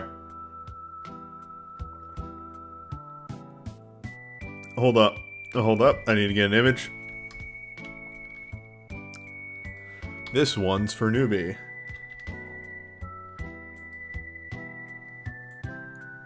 Yo, what up? Hey, welcome. Yeah, sorry about that. I had some stuff to take care of. Oh, that's fine. Don't worry. You're never obligated. I was just talking about Shadow's things, which are, hey, guess what? Shadow has ninja, a ninja sync and a ninja awakening. Who would have thought? Sorry, I'm just taking in illegal flair. Let me get you some wizard eyes. Oh shit, that is on an Emperor. What? And alright, it's working good. You love it when this is actually working. Nice. But yeah. So it's 15 magic dark non-elemental, temporary infuse used with the power of dark, grant awoken shroud mode, because dark abilities used by the user to trigger a follow-up sinister incursion. You got here in the perfect time because this explained fucking nothing. Yeah, well hold on, let me get a sinister incursion up on top then. So awoken shroud, I'll just get into this because it is a slightly different mode. It is unlimited dark, moderate dark boost, and remove delay, so instant cast dark abilities. Alright, let's see, there's Insidious Invasion on this, so Insidious Invasion is up to 4 single attacks that grant 10% buff dark to all allies. It's based on how many times it's been cast, so it usually does a 4-hit chaser, and then the second time it does the 4-hit chaser, it also has a buff dark 10% to all allies. So the first time it doesn't do the buff, and then the second time it does the buff, and then every time after that it does the buff? Says here 1, 2 plus 2 in, so I am assuming it alternates. Okay. So he just has a chaser that he has the reverse of the imperils. Of every second ability, he does a party-wide buff instead of every second ability, he does an imperil. And he has instant casts, so he could actually probably feasibly get 3 buffs off. It's a little bit interesting just because it is... The chaser is always there, so he's always pumping chain. But he just gets the buff off every other chaser, so...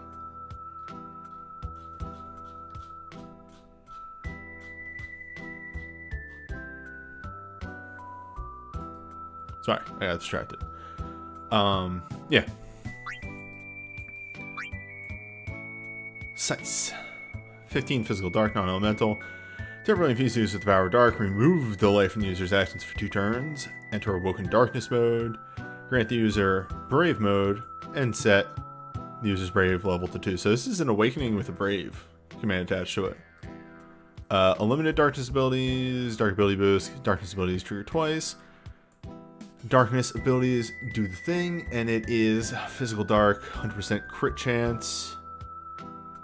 Set the user's crit chance to 100% for 1 turn. Big hit breaks damage cap, big hit breaks damage cap. Raise all allies dark attack by 1. Big hit, 10% boost, reduce delay of the user's actions for 1 turn. Okay. So the interesting thing here is, aside from level 1, this does something on every level, and this is what chat just pointed out, which is the thing that I've always thought Brave commands needed, was it gives you a bonus for double casting your Brave command.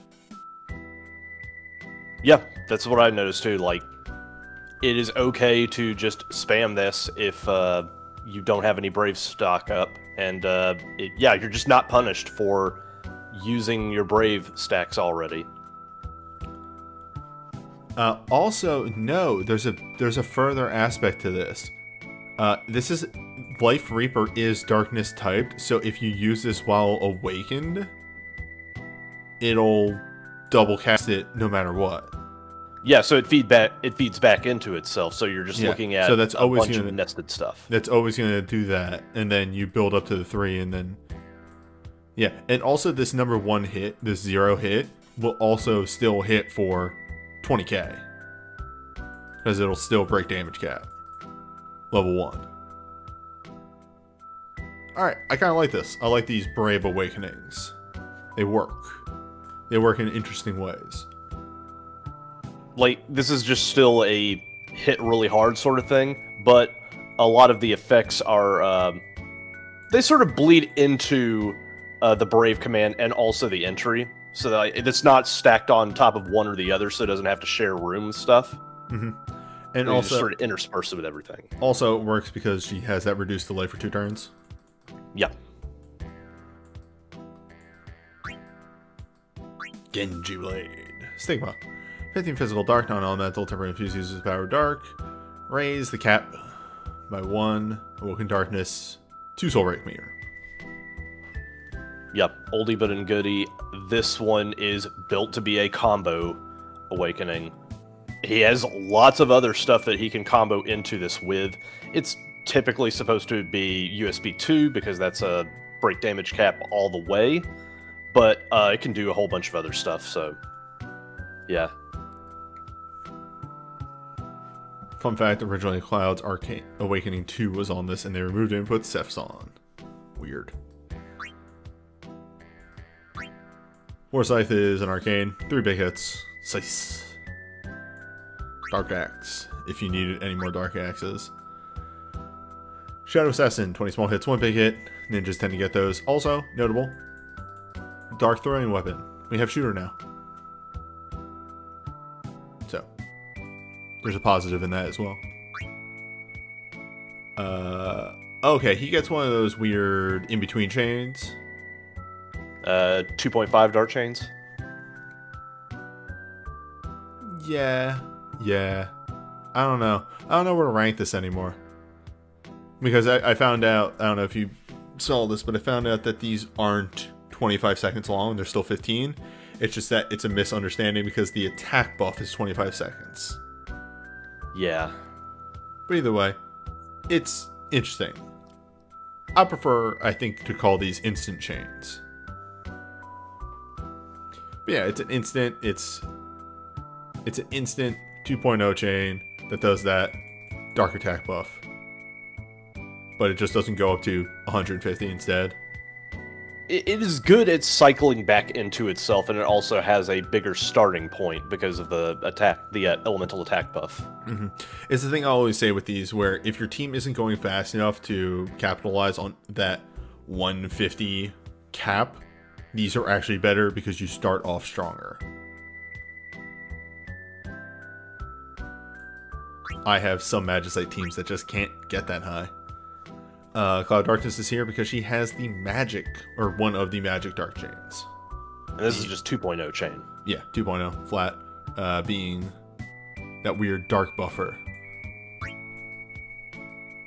New.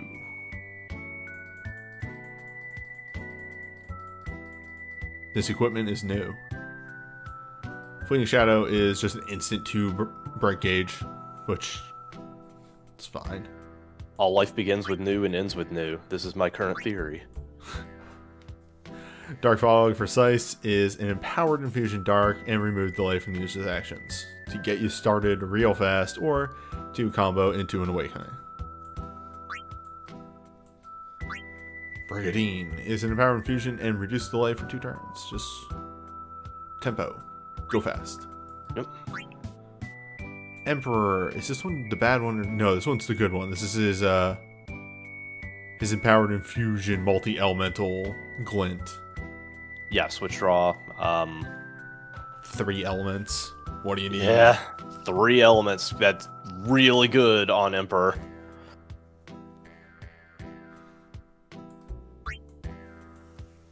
And then the only Elmar in here is just starting dark for the Emperor. And let's be honest, he really deserved a better glint than the one that he had before. Yeah. All in all, it's a really strong dark banner. The DPS on here is very good, and there's a couple chains on here to support chaining. You know, these, I do kind of like these instant chains. They're really good. It is especially good on Shadow, being a ninja. It's especially good on Shadow when he also has this. Yep. If you nail both of these, Shadow should be on all your physical dark teams forever, because you just turn 1, this, turn 2, this. You're done. Go. Go fast.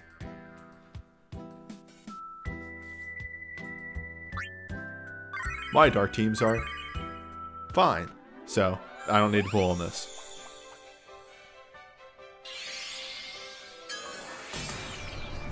Seth is kind of the weird outlier there because, again, Seth really wants you to have something to combo off of that awakening with. It is extremely the weird thing with that awakening of the awakening stares at you and goes, have something else. Hold on. I gotta lower this. Fucking original the music every time.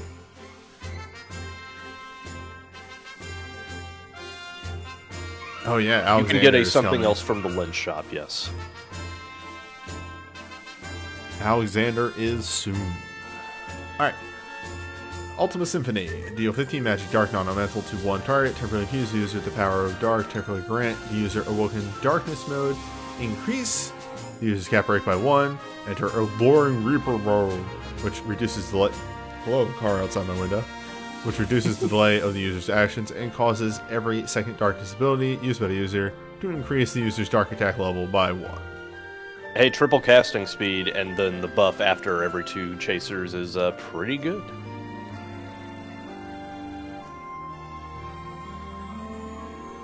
Yeah. It's really kind of fine. Just damage, but self-supporting damage in a very competent way, so you can't really get mad at that. Also, kind of supports his earlier Doom tech a bit because it make him go fast. Yep. Now he can kill himself even faster with Necro Countdown. Deal 15 physical dark non-elemental, temporary infused users with power of dark, enter Awoken Judge mode, and reduce delay of the user's actions. Just, that's it. Grant unlimited dark abilities, grant up to moderate dark boost, cause dark ability to use by the user to trigger a follow-up, Echoes of Sin, dealing 6 physical dark non-elemental, and grant 1 rank of heavy charge. Yeah, Gabranth continues to be the best dark heavy user. Just because he gets a lot of tech that very easily facilitates that. Yep. Move over, Cloud. Armor Boy's here. Hey, Cloud, guess what? You're not an FF14.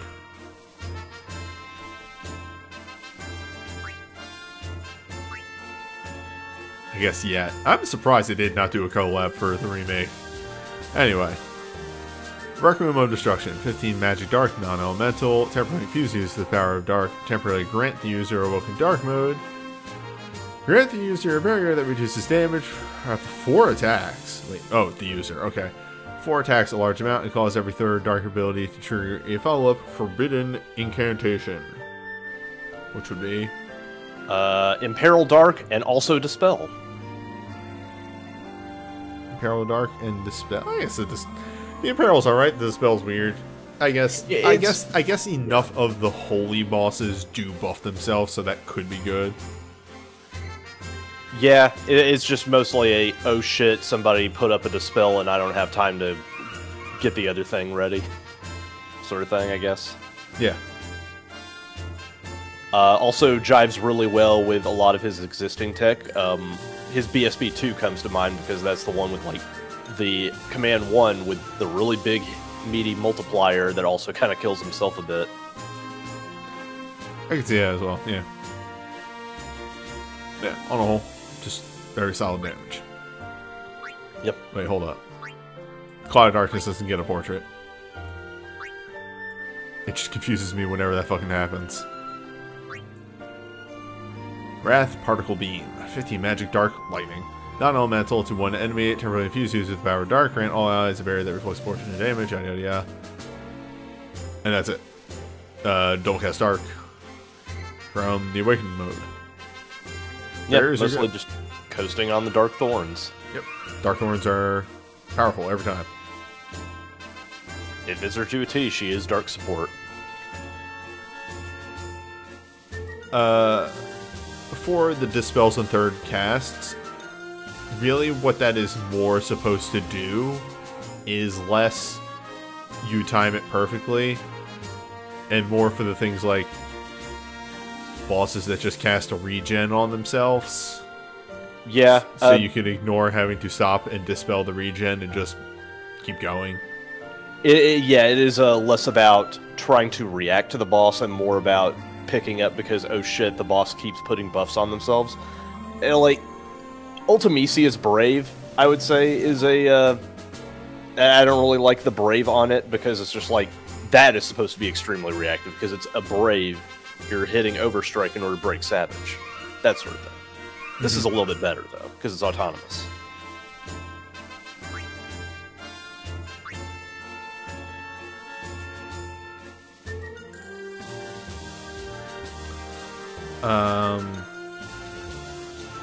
Three big hits. Done. Goodbye. Sorry, my brain stopped for a second there. Three No, big hits. fine. Also, just moving on. 20 small hits, 1 big hit. Type Lightning and Dark. I don't know why they keep doing Lightning for her. I never understood this Lightning typing. Weird theming thing. She's wholly... Never mind. Don't worry about it. It's just weird, though. Frost Purge. 10 range physical dark non-elemental. If used with the power of dark, temporarily grant 1 additional rank of heavy charge when the user gains a heavy charge. And enter Brave mode. It's an Overstrike type Brave. This is the Brave that put him on the map as a really good dark heavy user. It's still very strong. It's really good, and with the 6-star dark ability, it is even better. He can really cycle those back and forth. Actually, I'm curious. Huh. this is typed heavy physical. So if you time this perfectly, you can enter this mode, unload a heavy charge, do the overstrike hit, and unloading the heavy charge and doing the overstrike hit will both give you 1 rank, and then you can unload the heavy charge again. Yeah, it's also meant to just be a way of mixing up the versatility of Dark Heavy. You can either just choose to double up on the overstrike. Never mind, I misread. He gains an extra 1 every time he gains a rank. So no, you would still have to do a charger, but still. Yeah, like I mean, you can just like pushing the versatility angle. You can either just double up on the overstrike hits or just mix into overstrike and mini hits. Yeah. But either way. He also has a physical chain. Gabrantha's good. Gabrantha's just good, yeah. Swath in Dark, temporarily grant power infusion, remove delay from the user's actions. I think his Woke Chase would chase the Brave command. Yeah, it's typed right, so probably. Probably. Power infusion, Last Stand, which is weird because Last Stand doesn't work for his character gimmick on a whole, but the survivability aspect is there.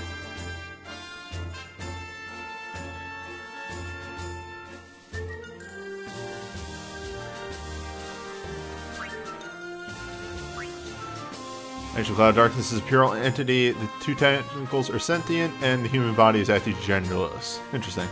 Yeah, like because it's a cloud of darkness, they're a force, and there you have an incarnation flood of light. So yeah. Yep. Temporarily grant the user Empower Infusion Dark, reduce the delay of the user's actions for 2 turns. Also, just solid. Temporarily grant Empower Infusion Dark, yada yada yada. You know it. It's good. They're glints. Here we go. Here's the biggie. Moderate chance to temporarily grant the user 1 rank of heavy charge when dark abilities trigger. Yes. This is what turns him online with all of his moves. Yep. Does not, like... Oh, he just has the attack ramp on his LM2. So, oh yeah, his dives are bad. Yep. So, good LMRs are needed. Yep. They did not know what they wanted to do with Gabranth until after he got his dive. Now they do. They fixed it with this. If you can get this, then you can go hog wild with a lot of his stuff. Well, more so. And, as always, Banner 2. Not really bad either. We're getting to that point where like 4 Awakenings is standard on a banner. If not more. More magic focused. Yeah, it's a bit more magic focused, but Gabranth is here and takes up a good portion of the banner. He has 5 items on this banner. Welcome to the Gabranth banner, actually. Wait, he has 6 items on this banner. Wow, Gabranth. Why do you... Wait, okay, hold up. 1, 2, 3, 4, 5. Okay, I was right, 5. If you want to shore up Gabranth, this is a good banner to do it.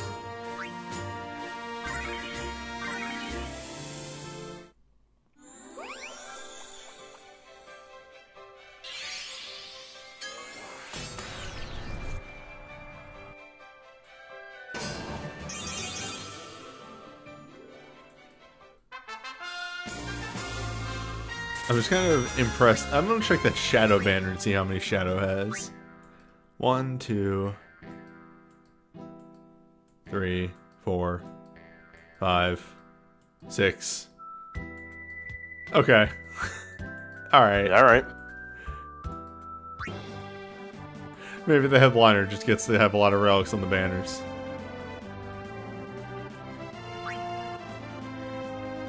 Darkness.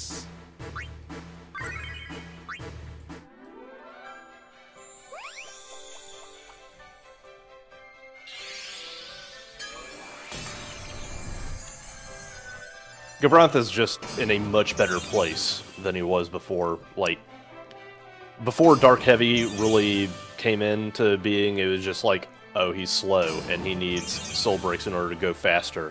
But now it's just like, oh, he's slow. Sure. But also he hits like a truck. Yeah, he hits like a truck, so it's fine. By the way, did you see that they changed up the way that Chocobo events work? No, I didn't. It's all the Magicite fights again, but harder. Or sometimes harder, sometimes easier. And you just do whatever you want. I saw a siren in there, but I didn't realize it was a thing. Whoa. Oh, hey, it's Sid Rain's Arcane. I guess. And that's Rim, baby. Yay! It was actually his Ultra, but all dupes said he, baby. Yeah. I love this technically dark shit going on. I forgot to grab my goodies at the start of this banner. This stream. No, my potions.